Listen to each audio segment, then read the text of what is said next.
Marcos 12, 18 al 27. Dice así la Escritura: Algunos saduceos, los que dicen que no hay resurrección, se acercaron a Jesús y le dijeron: Maestro, Moisés nos dejó escrito: si el hermano de alguien muere y deja mujer, y no deja hijo, que su hermano tome la mujer y levante descendencia a su hermano.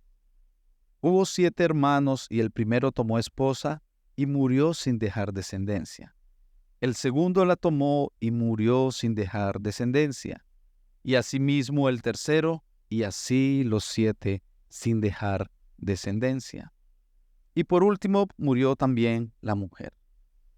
En la resurrección, cuando resuciten, ¿de cuál de ellos será mujer? Pues los 7 la tuvieron por mujer. Jesús le dijo: ¿no es esta la razón por la que están ustedes equivocados, que no entienden las Escrituras ni el poder de Dios? Porque cuando ellos resuciten de entre los muertos, ni se casarán ni serán dados en matrimonio, sino que serán como los ángeles en los cielos. Y en cuanto a que los muertos resucitan, ¿no han leído en el libro de Moisés, en el pasaje sobre la zarza ardiendo, cómo Dios le dijo: yo soy el Dios de Abraham, y el Dios de Isaac, y el Dios de Jacob? Que el Señor bendiga su palabra. Él no es Dios de muertos, sino de vivos. Ustedes están equivocados. Buenos días, familia. Acompáñame a orar. Padre Dios, te hemos cantado, te hemos adorado, y qué gran bendición venir, Dios, necesitados ante aquel que no necesita nada. Qué bendición, Señor, que tú nos sitúas desde que llegamos, porque no venimos a cantarle al hombre, ni venimos a exaltarnos unos a otros. Venimos a cantar a aquel que ha sido exaltado por siempre y para siempre, y este eres tú. Y por eso, Padre, hoy venimos a situarnos como aquellos que necesitamos un milagro. Y es esta canción cantada, hecha verdad en nosotros, y es: muéstranos a Cristo. Padre, necesitamos que tú hagas este milagro, y sabemos, Dios, que conforme tu poder y tu señorío, tú harás conforme a lo que tú mismo deseas hacer, y esto es revelarte a ti mismo. Pero Padre, ayúdame a mí a ser un fiel predicador de tu palabra, y ayuda a mis hermanos a ser fieles oidores de tu palabra, para que juntos seamos hacedores de tu palabra. Por el poder que es nuestro, por Cristo, y mora en nosotros por medio del Espíritu Santo, para hacer conforme a lo que tú quieres hacer en nosotros. Por lo tanto, confiamos en tu hacer. En el nombre de Cristo Jesús oramos. Amén. Pueden tomar asiento, familia. No sé por qué estás agradecido en esta mañana, pero es claro que una de las grandes bendiciones y del por qué tenemos que estar agradecidos es precisamente en que estás aquí. Ahora, no solamente me refiero a que estás aquí en la iglesia, lo cual obviamente debe ser un canto de adoración y de agradecimiento a Dios, pero me refiero particularmente a que hoy estás vivo. Esto es algo que nosotros tenemos que ser gente que aprenda a agradecer y aprenda a reconocer que el hecho de que estés vivo hoy se debe a un acto de Dios que desea que estés vivo hoy. Es Dios quien ha decidido que hoy despiertes. Es Dios quien ha decidido que hoy te levantes. Por lo tanto, nosotros no podemos ser gente que da por sentado el hecho de que hoy estemos vivos. O sea, obviamente, para ser honestos, la mayoría de nosotros quizás nos despertamos pensando en lo que hay que hacer, menos en despertar por agradecer que estamos despiertos. Pero nosotros quizás damos por sentado el hecho de que en la mañana te despiertas y puedes dar tus primeros pasos. Das por sentado el hecho que te despiertas y tu familia quizás está a tu alrededor. Damos a veces por sentado el hecho de que podamos respirar. Damos por sentado el hecho de que obviamente podemos seguir nuestro día, y también, aunque somos gente que da por sentado, no deberíamos dar por sentado el hecho de que al final de nuestros días y nuestra noche podamos acostarnos y pensar el último pensamiento de agradecimiento a Dios. ¿Sabes por qué es tan importante no dar por sentado el hecho de que estemos vivos? Bueno, primero que todo, porque obviamente le damos gloria a Dios agradeciendo que estamos vivos, pero también porque va a llegar un día a todos, no importa la edad, unos va a llegar más temprano, otros más tarde, pero independientemente de la edad y la época en la cual estés, hay una verdad sobre nuestros hombros y es que un día, ese día final llegará.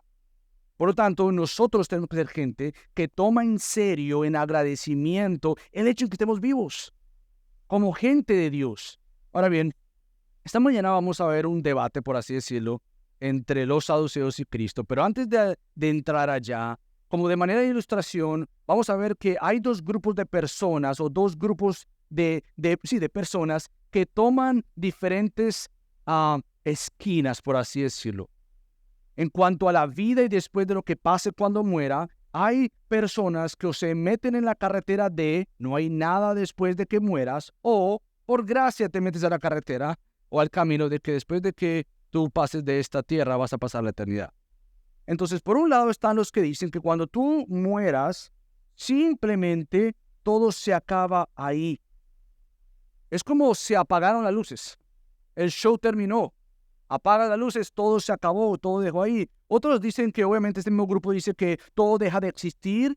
Y hay una teoría que dice que es el biocentrismo o el olvido eterno, que simplemente cree en esta teoría que lo más importante es la teoría del ahora. Es decir, todo lo que nosotros vivimos es el ahora. Por lo tanto, cuando tú mueras, lo único que pasa es que hay una muerte física del ahora. Esos son los tipos de personas que dicen que no hay atrás, no hay pasado, no hay mañana, es hoy, el ahora, que el momento en que tú mueras simplemente se acabó todo y se quedó ahí.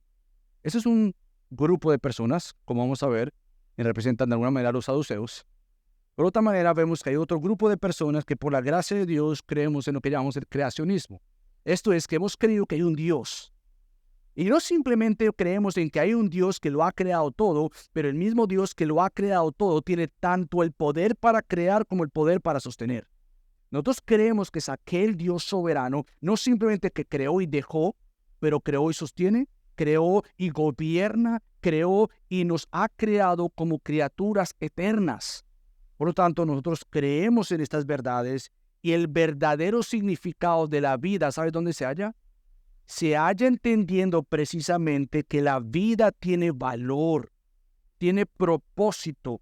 Y como resultado, entonces, la verdadera vida que entiende que no solamente el tiempo que tengas en la tierra, pero el tiempo en la tierra con la eternidad en mente, es aquellas personas que entienden que verdaderamente la vida es comprender el por qué estoy vivo y para quién es que yo vivo. Y eso es lo que vamos a ver esta mañana. Vamos a entrar en un debate, como les dije. Vamos a entrar en este debate de los saduceos por un lado, con Cristo por otro lado. Y los saduceos, lo que vamos a ver en el punto número 1 va a ser que ellos dicen que sin vida en la eternidad. Y por otro lado vamos a ver a Cristo entonces diciendo no, con vida en la eternidad. Entonces, sin vida en la eternidad, son los saduceos. Cristo va a responder no, con vida en la eternidad. Entonces, yo quiero ser muy sensible y quizás en un lugar como estos, hay algunos que creen lo que los saduceos creen. Y es que después de que yo muera, nada pasa. Pues yo quiero exhortarte que una vez tú identificando dónde tú estás, que por la gracia de Dios, Él te muestre cómo tienes vida para tener vida verdadera en el aquí, para disfrutar el resto de la eternidad con Él. Eso es lo que vamos a ver. Entonces, comencemos por lo primero y es esto que es sin vida en la eternidad. Para tratar de poner un contexto, la semana pasada vimos los fariseos y los herodianos queriendo atrapar. Hay un micrófono por ahí. ¿Es el mío? Oh. Los herodianos queriendo atrapar a Jesús y enredándolo con sus propias palabras. ¿Te acuerdas de esto que habían los fariseos y los herodianos que tenían como que querían esta idea de atrapar a Cristo en sus propias palabras para comprometer su carácter? Y vemos cómo ellos buscaron la manera tirándole a Cristo una pregunta sobre los impuestos para ver si lo engañaban y a ver si Cristo caía. Y Cristo determina diciendo y enseñando lo que es de César es de César. Denle a él lo que es de él. Pero por otro lado tenemos lo que gobierna esa verdad y es que Cristo termina diciendo lo que es de Dios es de Dios. Esta verdad gobierna lo otro. No importa si lo que es de César son los impuestos, tú te debes primariamente al Creador Dios. Lo que es de Dios dáselo a Dios. Y concluimos que esto es una vida obediente. Esto es aquellos que reconocemos que ser creados a la imagen de Dios va a hacer que yo entonces viva para mi Dios. Va a determinar que yo vivo para Dios dando todo lo que es de Él y esta es mi vida en obediencia a Él. Entonces ahora esta mañana vamos a ver nuevamente otro grupo más. Qué increíble, ¿no? Yo no sé si te has dado cuenta que Cristo no vivió su mejor vida en la tierra. Esa enseñanza que hay por ahí no es cierta. Cristo no vivió sus días de paseo, sus días disfrutando de casa en casa comiendo. Cristo no fue el amigo de muchos o el que tenía muchos seguidores, por así decirlo. Cristo tenía muchos enemigos. Y hemos visto a lo largo de Marcos cómo estos enemigos se han levantado, cómo han querido atrapar a Jesús, matar a Jesús, entregar a Jesús. Y ahora sale un grupo más que son los famosos saduceos. Estos saduceos nuevamente son este grupo controversial de los judíos. Entonces, los saduceos, ¿quiénes son este grupo de saduceos? ¿Quiénes son estas personas que hemos visto a lo largo de los fariseos, los herodianos, los ancianos? Hemos visto el Sanedrín, que componen lo que llamaríamos nosotros la Corte Suprema de la Ley Judía. ¿Quiénes son estos saduceos? Bueno, los saduceos es un grupo controversial entre los judíos. Llamamos controversial porque ellos creen únicamente en el libro de Moisés y basan sus doctrinas en esa verdad del libro de Moisés. ¿Cuál es el libro de Moisés? Bueno, son los primeros 5 libros de la Biblia, lo que conocemos como el Pentateuco. Ellos afirmaban sus doctrinas en base a este libro, negando así, obviamente, los demás libros, por lo menos del Antiguo Testamento, porque el Nuevo Testamento no estaba escrito. Entonces, estos saduceos tenían muchos roces y se oponían, obviamente, al otro grupo de entre los judíos, que eran los fariseos. Entre estos, los saduceos, obviamente, como lo acabamos de ver en el texto, ellos no creían en la resurrección. Es decir, ellos creían en que yo vivo, muero y ya, se acabó el asunto. No hay resurrección, no hay tal poder, y por eso Cristo va a responder en cuanto al poder de Dios. Ellos negaban absolutamente que una persona podía morir y una persona entonces podía ser resucitado después de la muerte. Ellos no existían, que había vida después de la muerte. Ahora, siendo este mismo grupo, curiosamente, que son los que no creen que hay resurrección, ellos son los que hacen la pregunta sobre la resurrección. Se acercan a Cristo nuevamente para poner en ridículo a Cristo, porque ellos no creen en la resurrección, y siendo estos, son los que van a Cristo con un supuesto dilema en su mente. Ellos van a Cristo diciéndoles precisamente lo que vimos ahora y él me lo leyó. Hay una mujer, y esta mujer, cuando murió su primer marido, el libro nuestro líder Moisés, nos ha dicho que si una persona muere y no deja hijos, la mujer que queda viva es la responsabilidad de los hermanos para que obviamente protejan el legado, la herencia familiar, y por tanto son responsables de mantener a esta mujer. El problema de esta gente era, para poner en ridículo a Cristo, ¿qué va a pasar entonces en la resurrección? Ustedes tienen que ver la ironía, el juego que hay detrás de estas palabras de los saduceos. Por eso el texto dice, los que no creen en la resurrección. E inmediatamente van a Cristo con este dilema, con esto que van a poner en ridículo a Cristo. Es más, uno de los autores que yo leía decía, su intención es exponer la creencia en la resurrección al ridículo con su pregunta confiada. Es decir, ven acá Cristo, Jesús, Maestro. ¿De cuál de todos esos 7 hombres ella va a ser la mujer? Nuevamente, vamos a ponerle aquí a Cristo esta trampa para que nuevamente, al decir algo que va a contradecir la Biblia, porque una mujer no puede ser mujer de varios hombres, si hay tal resurrección, ¡boom!, el problema lo tienes tú, Cristo. Respóndenos. ¿De quién va a ser mujer esta mujer? ¿Del primero que murió o de los otros 6? Nuevamente, había este debate, por eso es que hay este debate. Es como, por ejemplo, las personas que aprenden a debatir y ya saben cómo debatir y saben qué preguntas tirar para acorchar al otro. Saben qué preguntas están haciendo, escuchando para ver cómo le tiro al otro la piedra y cuando el otro la reciba diga, me quedé sin respuesta. Bueno, estos saduceos habían sido enseñados a debatir sobre la resurrección en base a este ejemplo. Y lo más seguro es que algunos fariseos, se quedaron callados. No sabían responder, no sabían qué decir. Bueno, algo grave de los saduceos era que no tenían un fariseo más al frente de ellos. Ellos no entraron en un debate con un fariseo más, con un maestro más de la ley. Ellos están a punto de debatir con el creador de la misma ley y el cumplidor de la ley. Por lo tanto, cuando entran en este debate, Cristo nuevamente, como autor y cumplidor de la ley, va a entrar a explicarles la misma ley que ellos están obviando. Ahora, yo quiero que vayas conmigo brevemente para darte un contexto de dónde es que ellos sacan esta ley. Entonces, yo quiero que vayas conmigo al último libro de Moisés, que es Deuteronomio. Ve conmigo a Deuteronomio para que veamos acá en el capítulo 25, del 5 al 6, la provisión de esta ley. Nuevamente, Moisés está hablando al pueblo de Israel en base a una provisión para la herencia familiar y el cuidado familiar. Entonces, cuando vamos a Deuteronomio, capítulo 25, del 5 al 6, leemos lo siguiente. Cuando dos hermanos habitan juntos y uno de ellos muere y no tiene hijo, la mujer del fallecido no se casará fuera de la familia con un extraño. El cuñado se allegará a ella y la tomará para sí como mujer y cumplirá con ella su deber de cuñado. Nuevamente, el punto de esta ley es una ley de provisión, es una ley de cuidado, es una ley de herencia, es una ley de dejar nombre en la tierra. Es nuevamente una ley que va a cumplir el cuidado de la misma mujer. El problema con estos fariseos, con estos saduceos, era que estaban divorciando el carácter de Dios con la provisión de Dios, separando el carácter de Dios de la misma ley de Dios. Ahora, ¿cómo vemos esto? Bueno, estos hacían su argumento en base nuevamente a una convicción teológica y debatían en base a un solo texto, olvidando así que por lo menos ellos tenían 5 libros de donde tenían que sacar. Ellos toman un texto y olvidan todo lo anterior para debatir entonces si hay una tal resurrección. Había una historia de esta mujer muy conocida que la usan usando el texto para nuevamente poner a Cristo en aprietos y poner a Cristo como en la esquina de ahora qué vas a responder. Pero nuevamente ellos se equivocan porque sacan una creencia de un texto obviando así todo lo que hay anterior.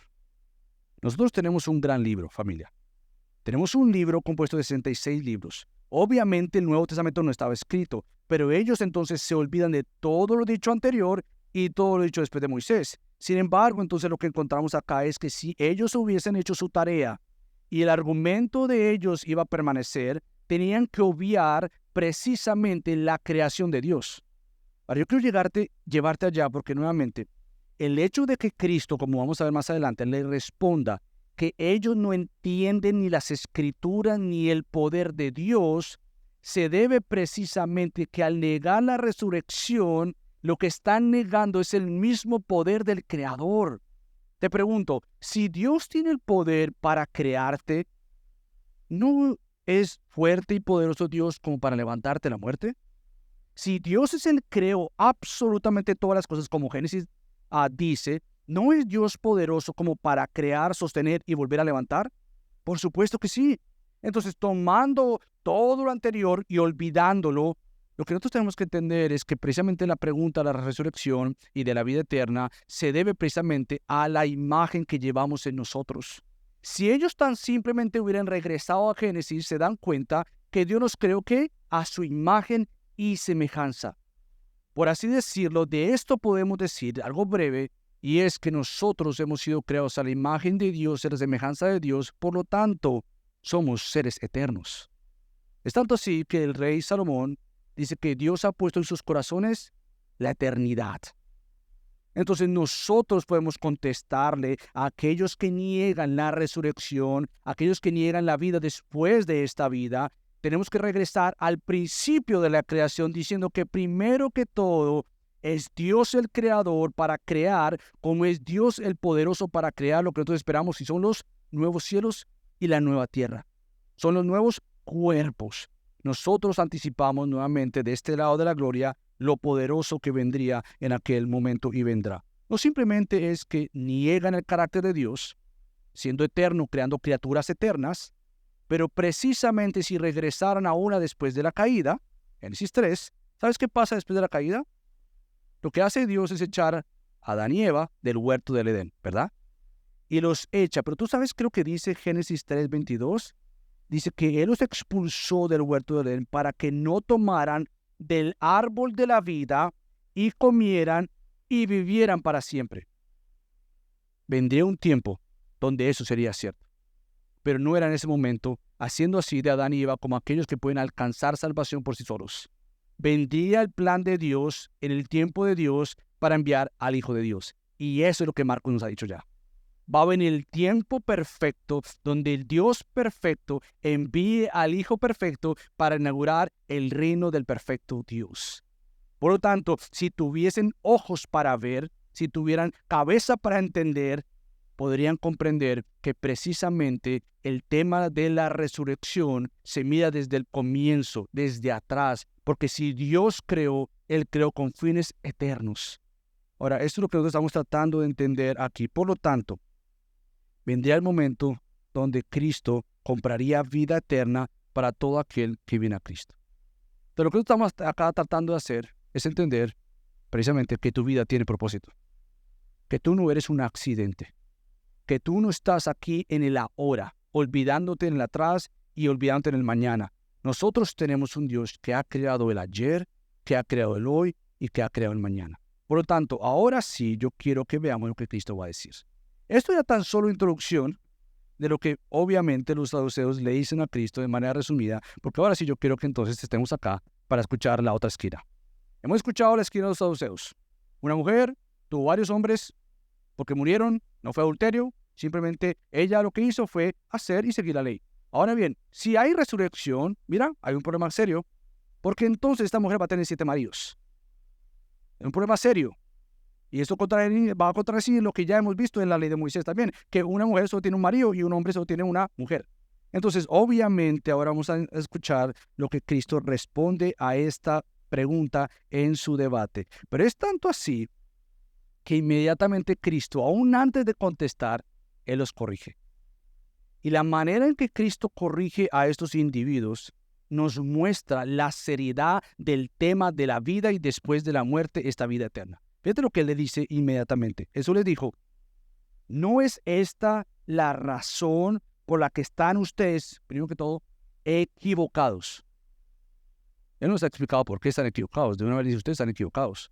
Segundo, no simplemente que están equivocados, que no entienden las escrituras ni el poder de Dios.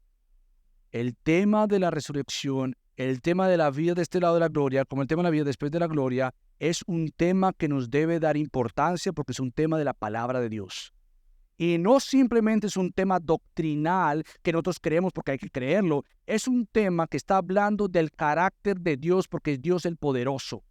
Por eso Cristo toma esto tan en serio y les dice, no es esta la razón por la cual ustedes están equivocados, ni entienden las escrituras, ni el poder de Dios. El tema aquí nuevamente es que ustedes están equivocados porque piensan que la vida es simplemente el ahora, pero no es así. Ahora, en otras palabras, el negar que tu vida es importante porque no tienes propósitos eternos, ¿sabe qué pasa con esto? ¿Qué pasa cuando nosotros llegamos a la conclusión de que mi vida no tiene propósito, de que mi vida no tiene el mañana, que mi vida al momento de morir se acaba? Va a pasar entonces que tú vas a vivir una vida sin entendimiento ni disfrute del poder de Dios. Toda persona que cree que es tan solo una persona en la aquí y mañana se acaba todo, va a vivir una vida sin el propósito mayor de conocer al poderoso que Dios que te ha creado. Pero igualmente para el creyente, si nosotros creemos que Dios nos ha creado, si nosotros creemos que Dios nos ha salvado, y si nosotros creemos que resucitaremos al final con Él en gloria, quiere decir que yo tengo un Dios tan poderoso a mi favor como para ser cercano ante toda y cada una de mis situaciones. Quiere decir que el poder de Dios no simplemente se manifiesta en crearme, en salvarme y en llevarme a gloria, pero el poder de Dios se manifiesta en sostenerme en cada etapa de mi vida. Estamos hablando de un asunto aquí de quién está para contigo. Y de perder de vista la realidad eterna con la influencia en el aquí, vas a perder de vista el señorío y el poderío de Dios a tu favor como aquel que te ama. Por lo tanto, una vida sin la eternidad en mente es una vida nuevamente que va a negar que después de la muerte hay vida y es tan peligroso porque entonces tú vas a hacer de tu vida terrenal tu todo. Tú lo vas a hacer tu todo. Por lo tanto, imaginémonos por un momento si la vida terrenal es nuestro todo, ¿realmente para qué cambiar? ¿Tú te has puesto a pensar esto? Si realmente no hay nada después de la muerte, o algunos creyentes, si realmente lo único que Dios está haciendo es esperándome en gloria, y yo aquí voy a ver cómo resuelvo, realmente, ¿para qué yo voy a cambiar? ¿Para qué yo voy a analizar y examinar mi propia vida? Si realmente muero y se acaba, o si realmente a Dios no le interesa cómo yo vivo aquí, porque lo que a Dios le interesa es lo que va a pasar allá. Si esta es la esquina que tomamos, vamos a desperdiciar nuestra vida y el poder cambiador de Dios sobre nuestra vida. Por lo tanto, si no hay resurrección o si no hay poder de Dios para mi vida en el ahora, ¿de qué me sirve nuevamente poner límites sabios? El no querer vida eterna o no creer en la vida eterna o no creer en la influencia de Dios con señorío en el aquí, ¿para qué yo voy a poner límites en mi vida de sabiduría que viene de Dios? Si al contrario, si yo soy mi propio Señor, yo puedo hacer lo que yo quiera, yo no voy a tener límites, yo no quiero límites. Esto es al contrario a lo que nosotros escuchamos hoy en día, que tú eres libre para hacer lo que tú quieras, que no hay autoridad sobre tu vida, que tú puedes decidir cuándo, cómo y qué lo que tú quieras hacer. Bueno, entonces decimos, no, si hay un Dios y lo hay, que ha creado, sostiene y me espera allá y gobierna mi hoy acá, entonces cualquier límite que mi Dios ponga es bueno, como el límite que le puso al mar y le dijo, hasta ahí llegas. Porque de no poner un límite, esto no sería tierra, sería agua. Por tanto, los límites de Dios son buenos. Tampoco sería de ayuda, de ánimo, tener propósitos íntegros.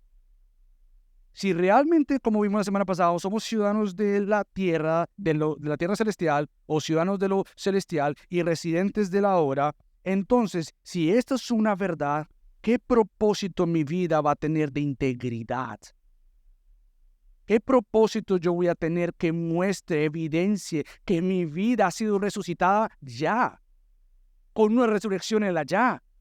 Pero ¿qué evidencia muestro yo que yo estaba muerto pero ahora vivo?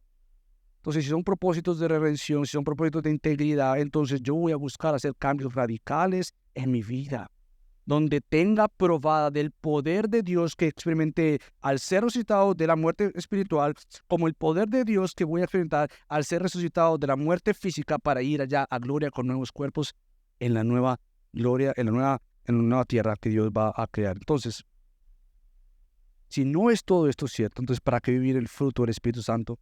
Para impactar a las personas a mi alrededor. Pero nuevamente, si nuestra convicción entonces es que si hay vida, y si la hay, que Dios ha creado con el propósito de salvar, que Dios ha creado con el propósito de rescatarte, hacerte tuya, hacerte para Él, entonces si Dios es aquel que ha creado para cambiar, entonces sí hay una vida en la eternidad que tiene una prueba aquí en la tierra. Y es aquí donde vamos a meditar. Entonces, ¿de qué me va a servir buscar entender circunstancias difíciles en mi vida cuando todo es vano, simple, pasajero y terrenal? ¿Tú te imaginas una vida sin la eternidad? ¿Te imaginas una vida sin el poder eterno de Dios sobre tus hombros hoy aquí? ¿De qué me serviría pensar que las aflicciones de este mundo no son dignas de ser comparadas con la gloria venidera? ¿De qué me serviría entender que por más que pase por aflicción, es necesario que pase por aflicción para entrar al reino de Dios? La Biblia está repleta de ejemplos de caminatan aquí porque nos espera allá. Entonces, cuando nosotros tenemos la eternidad en mente, vamos a tener lugar para nosotros poder meditar y pensar cómo veo mis aflicciones del hoy y cómo no caigo ante esas aflicciones. ¿Cómo veo las pruebas, las aflicciones, las tentaciones del hoy sin yo rendirme ante ellas, pero al contrario, rendirme ante aquel que las gobierna? El mañana entonces tiene poder en el hoy, porque el que gobierna el mañana es el mismo que gobierna el hoy. Entonces, lo que realmente estamos viendo es un tema de cómo vas a disfrutar tu vida, honestamente. La pregunta de la resurrección y la pregunta de la vida eterna es cómo tú vas a vivir tu vida al máximo. Ahora, cuando esta cosa pregunta cómo vas a vivir tu vida al máximo, lo más seguro y es que nosotros hemos escuchado que nos han dicho esto, pero vive tu vida al máximo. Para eso eres joven. Disfrútala, no te pongas límites, dale, experimenta, conoce, haz todo lo que tú quieras. Eso es lo que entendemos por la vida al máximo. Otra es, ya te dedicaste toda tu vida a los muchachos. ¿De qué te sirve ese señor que está ahí contigo? Deja a ese hombre. Vive la vida al máximo, aprovecha que todavía estás joven. Igualmente a los hombres. Tantos temas que entendemos con lo que es vivir la vida al máximo, cuando lo contrario a esto es que vivir la vida al máximo realmente es entender al dador de la vida, es vivir según los planes de Dios, es vivir según el orden de Dios, es vivir nuevamente según los principios que Dios nos ha dado, porque entonces vivir al máximo no es según nuestros ideales. No es seguir viviendo según nuestras preferencias ni nuestros placeres fuera del orden de Dios. Al contrario, cuando yo disfruto al Creador, disfruto la vida que Él me ha dado. Y cuando yo disfruto a mi Cristo, yo disfruto al Salvador que me ha comprado y me ha dado planes para yo vivir. Entonces, si Dios es el sabio Dios, el Creador, ¿no se supone que realmente Él sea el único que sepa realmente lo que es bueno para ti? Lo que realmente va a darte placer verdadero, no momentario, no del momento, pero genuino. Si Él es quien me ha dado vida y me ha resucitado de la muerte para darme vida, ¿no se supone que Él es quien me diga, Michael, anda en esta dirección? Y yo diga, por supuesto que sí, Señor. Por supuesto que sí, porque Él como creador es aquel que guía la vida de aquella criatura, pero de aquella persona que ha hecho como su hijo o su hija. Entonces, los saduceos, volviendo a este tema, no creían en la resurrección. Y la pregunta del millón que le hacen es sobre la boda. ¿Qué va a pasar con esta persona que resucite? Y Cristo responde lo siguiente. Cuando ya entramos en el versículo 28 dice, porque cuando ellos resuciten entre los muertos, ni se casarán, ni serán dados en matrimonio, sino que serán como los ángeles en los cielos. Ahora, ¿por qué Cristo responde de esta manera? ¿Por qué en la gloria celestial no habrá matrimonios? ¿Por qué nosotros no vamos a estar casados? Cristo responde primero al tema de la pregunta, al supuesto problema con la resurrección. Él toma este tema y dice, no, espérate, es que ustedes están equivocados. Ustedes están pensando que la mujer al resucitar va a tener 7 maridos. Pero el problema que usted no entiende es que en la resurrección no hay matrimonios. Se acabó el asunto de los matrimonios terrenales. Ahora, ¿por qué? ¿Porque es una pérdida de tiempo? No. Porque precisamente... Yo sabía que ese tema iba a traer risas. Algunos están pensando, ay, qué bueno que en el cielo no hay matrimonios. Eso no es lo que estamos entrando. Déjenme explicarles porque eso es muy importante. El matrimonio de entre un hombre y una mujer aquí en la tierra, ¿sabes qué hace? Es una foto, es una imagen del matrimonio entre Cristo y su iglesia. Por lo tanto, en la gloria no tendremos matrimonios. ¿Por qué? Porque el matrimonio central es Cristo y su iglesia. Ahora, quiere decir que entonces, porque hay una realidad que no habrá matrimonios allá, que mi matrimonio aquí, pues no sirve de nada, no voy a invertirle, no, al contrario. Precisamente la relación matrimonial más cercana en la tierra es la relación entre los esposos. Y es esta relación la que precisamente entendiendo que allá no vamos a estar casados, pero que aquí tenemos una prueba de lo que vivimos allá, es que esa eternidad influencia en cómo yo me voy a relacionar con mi esposa. ¿Cómo vamos a trabajar? Porque esta foto imperfecta muestra esta foto perfecta. Cómo mi trato para con ella, su trato para conmigo, ilustra el trato de Cristo para con su iglesia y la iglesia para con Cristo. Entonces, el poder de ver esa verdad de allá y de lo que Dios hará me ayudará a entender que el trato del uno para con el otro es una evidencia de este poder soberano que Dios hará en la gloria celestial. Por tanto, obviamente que es importante cultivar tu matrimonio. Es importante disfrutarlo, es importante crecer, porque precisamente el matrimonio de nosotros ilustra el matrimonio de Cristo y su iglesia. Esta mañana terminé un artículo en Design God, está en inglés, y el autor hace algo fenomenal que yo creo que todo hombre debe aplicar. Y él dice que un hombre, para conocer mejor a su esposa, tiene que practicar las 3 S en inglés, 3 S. Él le llama primero que todo, la primera es stop, para, detente. Detente a observar, detente a pensar, a observar a tu esposa, a conocer a tu esposa. Realmente, genuinamente detente para observar, para saber quién es ella, para conocerla, para ver qué le causa carga, qué la pone triste. Conoce a tu esposa. Stop, decía, detén todo y conoce. Lo siguiente que él decía es be an scribe, sé un escriba, un escritor.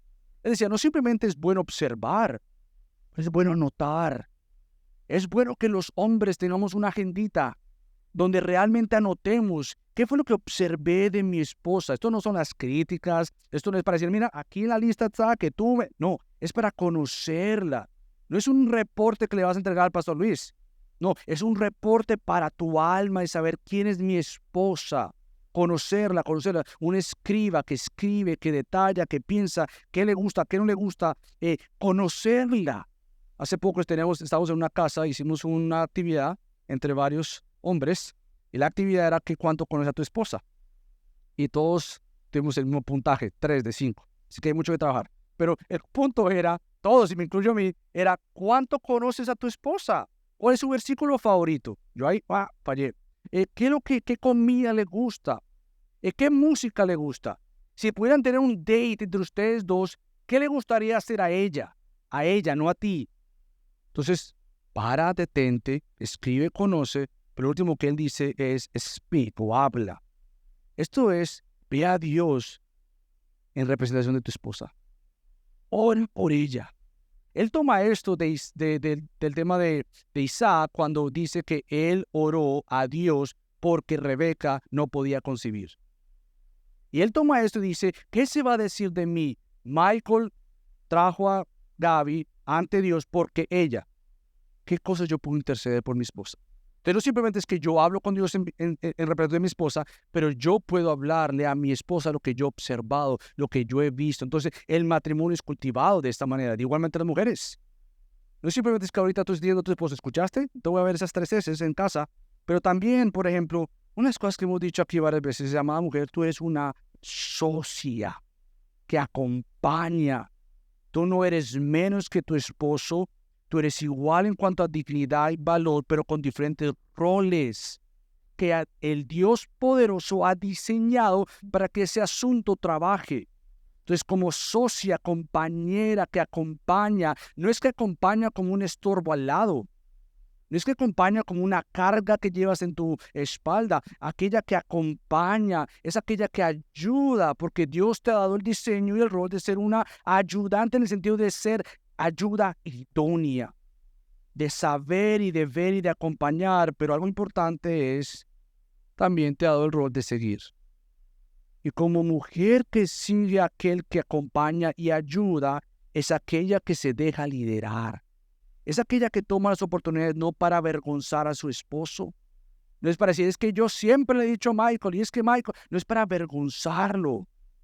Es para nuevamente seguir, y no seguir a ciegas, pero ayudar a que su liderazgo en casa sea mostrado, sea creciente o que crezca. Eso cuando trabaja nuevamente va a hacer que este poder de Dios en la creación y en la gloria sea manifestado en el hoy. Por lo tanto, el matrimonio sí es importante. Eso fue una nota de aplicación y no voy a entrar mucho en detalle porque el miércoles vamos a aprender mucho sobre esto. Pero regresando al texto, vemos que Cristo entonces sí explica que al resucitar nadie estará casado, sino más bien nosotros disfrutaremos lo que los ángeles hoy día disfrutan. ¿Qué es lo que ellos hacen? ¿Qué es lo que ellos disfrutan? Cuando Cristo dice nuevamente, sino que serán como los ángeles en los cielos. ¿Qué es esto? Bueno, precisamente hoy leíamos Hebreos. ¿Qué es lo que los ángeles están disfrutando ahorita? La misma presencia de Dios.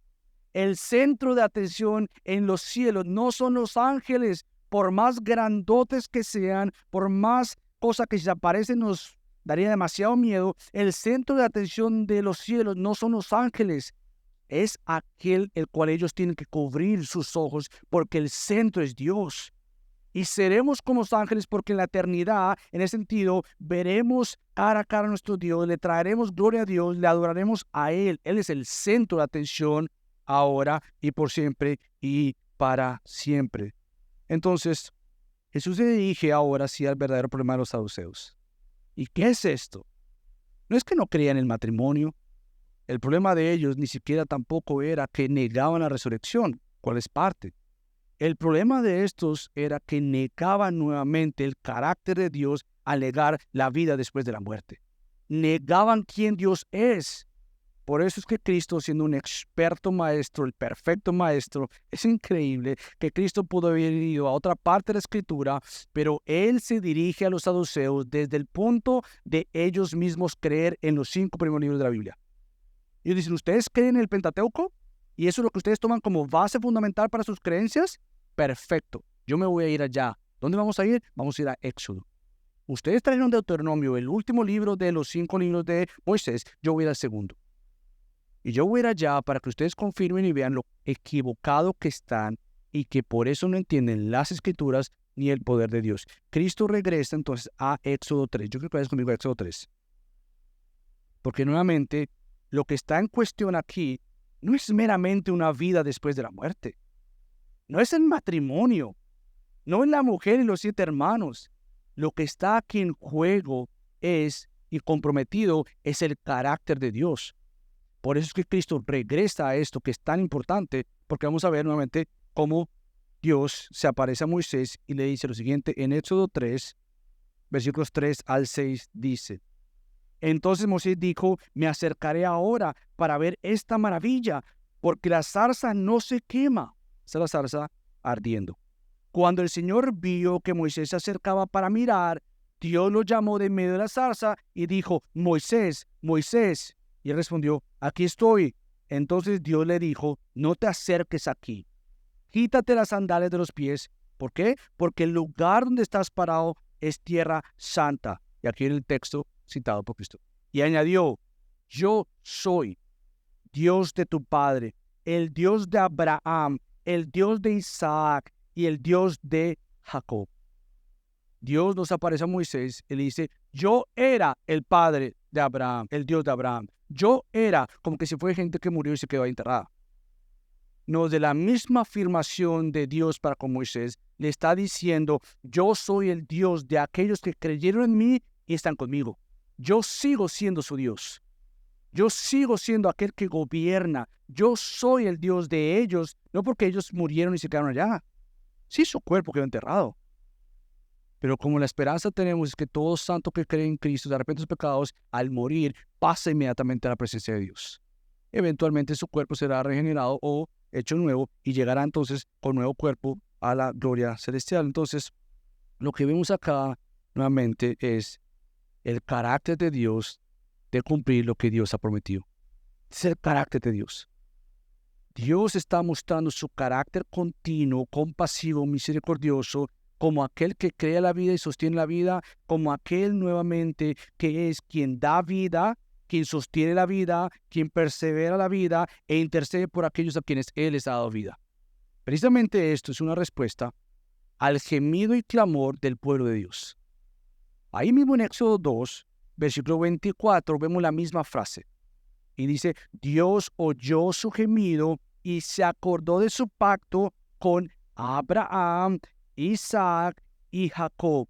Dios miró a los israelitas y los tuvo en cuenta.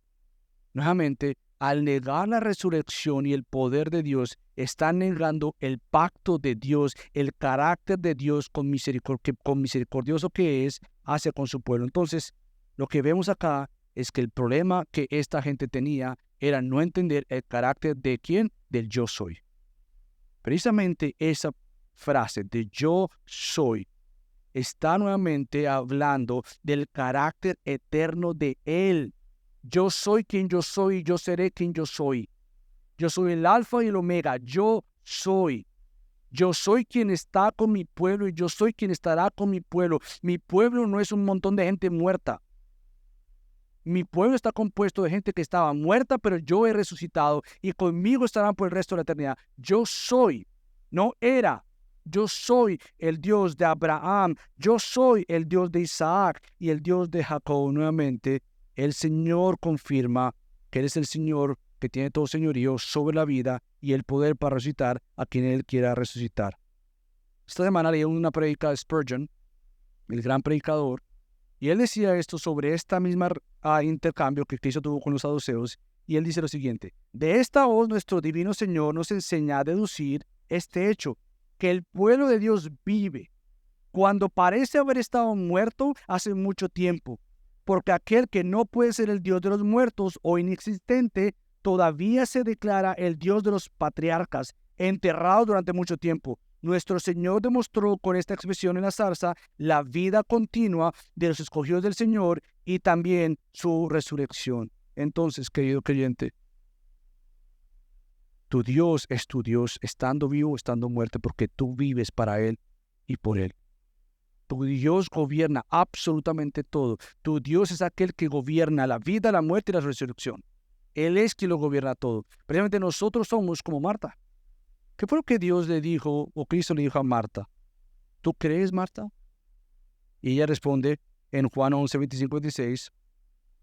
Ella creyó y escuchó y creyó lo que Cristo le dijo. Yo soy la resurrección de la vida. Yo soy el Dios de Abraham, yo soy el Dios de Isaac, yo soy el Dios de Jacob. Cristo le dice a Marta, yo soy. Ese mismo yo soy. Yo soy la resurrección de la vida. El que cree en mí, aunque muera, es una locura, vivirá. Y todo el que vive y cree en mí, no morirá jamás. Esa es la creencia de nosotros. Nosotros creemos que aunque vamos a morir, no moriremos. Esa es una locura. ¿Qué persona fuera de Cristo puede tener tan convicción que puede acostarse y si Dios le place llevar la gloria, le lleva gloria?